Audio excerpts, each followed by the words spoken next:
கண்ணகி நகரில் சகோதரி வரலட்சுமி இறந்தது காலையிலிருந்தே எனக்கு மிகுந்த மன வருத்தத்தை தருது. காலையில் அவங்க விடிகாலம் அவங்க கால் வச்சு இங்கே கரண்ட்டு அவங்க வாங்கலைன்னா எத்தனை பேர் இங்கே அதே காலை வச்சு பல 100 பேர் இறந்துக்கிறதுக்கு வாய்ப்பு இருக்குது. அதனால் தியாகம் செஞ்சு இந்த பகுதி மக்களை அவங்க காப்பாற்றிருக்காங்க. விடிகாலம் அவங்க வந்ததுனால மற்ற பல பேர் பழிச்சாங்க, இல்லைன்னா எல்லாருமே காலை வச்சு அவங்க இறந்துருப்பாங்க. ஏற்கனவே தூய்மை பணியாளர்கள் பல போராட்டத்தில் தான் அவங்க வாழ்க்கையை நடத்திட்டு வராங்க.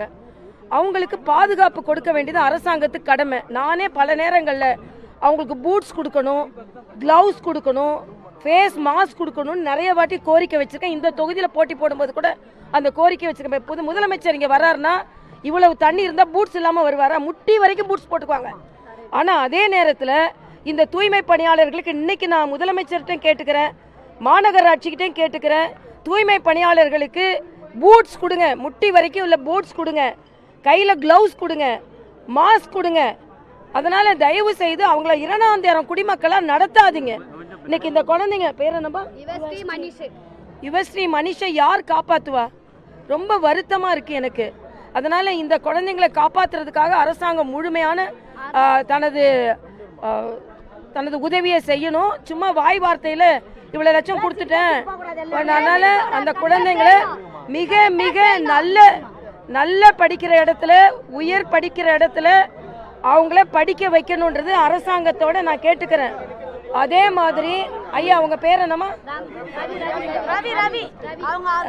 ரவி அவருக்கு நல்ல வேலை, அரசாங்க வேலை கொடுக்கணும், அதுக்கும் ஏற்பாடு பண்ணணும். எந்த விதத்திலையும் அந்த அம்மா இங்க எல்லாரும் சொன்னாங்க பாருங்க, அந்த அம்மா இருந்து எல்லாரையும் காப்பாத்திட்டு இருக்காங்க.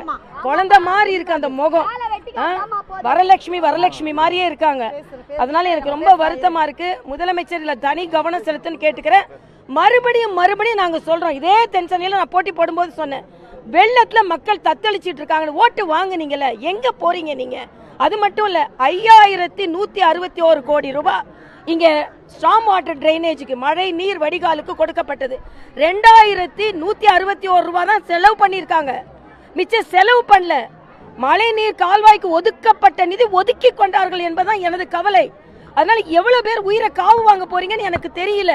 அதனால தயவு செய்து டிவியை திறந்தா மாநில உரிமை, மாநில மக்களின் உரிமையை, உயிரை பாதுகாக்குங்க. மாநில உரிமைன்னு சொல்லிட்டு இருக்கீங்களே, மாநிலத்தின் உயிரை பாதுகாக்குங்கள் முதலமைச்சர் ஸ்டாலின் அவர்களே. அதனால எனக்கு ரொம்ப வருத்தமா இருக்கு. நான் ஏதோ இங்க சும்மா வரல, அவங்களோட ஒருத்தியா நான் இங்க பங்கெடுத்து கொள்ள வந்திருக்கேன். இந்த குழந்தைகளுக்கும் அவங்க வரலட்சுமியோட வீட்டுக்காரர் அவருக்கு ரவிக்கும் அரசாங்க வேலை கொடுக்கணும். இந்த 2 குழந்தைங்களையும் நல்ல பள்ளியில படிக்க வச்சு அவங்களுக்கு எல்லாத்துலயும் கல்லூரி வரைக்கும் அவங்க படிக்கிற வரைக்கும் செலவை எடுத்துக்கணும், முழுமையா அவங்களுக்கு பாதுகாப்பு கொடுக்கணும் நான் கேட்டுக்கிறேன். சும்மா எப்ப பார்த்தாலும் மாநிலத்தோட உயிரை பாதுகாங்க முதல்ல ஸ்டாலின் அவர்களே. அதனால எல்லாரும் இவங்களோட அழுகையை என்னால தாங்கவே முடியல. நான் கேட்கிறேன், இங்க ஒயர் வெளியே தெரிஞ்சிருக்கு. இந்த அம்மா ஒருத்தவங்க சொன்னாங்க, தினம் கேட்கிறேன்னா 300 ரூபாய் கொடுங்க, அதை சரி பண்ணி கொடுக்கறேன்னா என்ன அர்த்தம் நான் கேட்கிறேன். அதுக்கு அரசாங்கம் எதுக்கு? அதனால தயவு செய்து அவங்க அதிகாரிகள்கிட்ட டெய்லி கம்ப்ளைண்ட் பண்ணிருக்காங்க, பண்ணலன்னா பரவாயில்ல. அதிகாரிகள் சரியான நேரத்துல அதை சரி செய்திருந்தா வரலட்சுமியோட உயிர் போயிருக்காது இன்னைக்கு. அதனால அரசாங்கம் இனிமையும் விளம்பரம் பண்ணிட்டு இப்படின்னு சொல்லிட்டு இருக்காம தயவு செய்து ரோட்ல இறங்கி உங்க எம்பியையும் உங்க எம்எல்ஏயும் பார்க்க சொல்லுங்க. என்ன ஓட்டு வாங்கிட்டு அப்படியே ஓடி போக சொல்லாதுங்க. அதனால தயவு செய்து நான் இப்ப ஏற்கனவே அவங்களுக்கு அதாவது 71% காவா அடைச்சிருக்கு.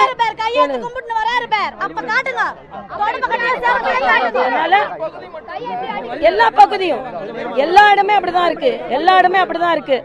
சென்னையை அவங்க சிங்கார சென்னைன்னு சொன்னாங்க. சிங்கார சென்னையின் அவலத்தை பாருங்க. இங்க மேயரா இருந்தாரு முதலமைச்சர் அவர்கள், 5வது முறை ஆட்சி செய்யறாங்க. 4.5 வருஷம் முடிஞ்சு போச்சு. என்ன செஞ்சிருக்காங்கன்னு மிக வருத்தத்தோட நான் பேசுறேன்.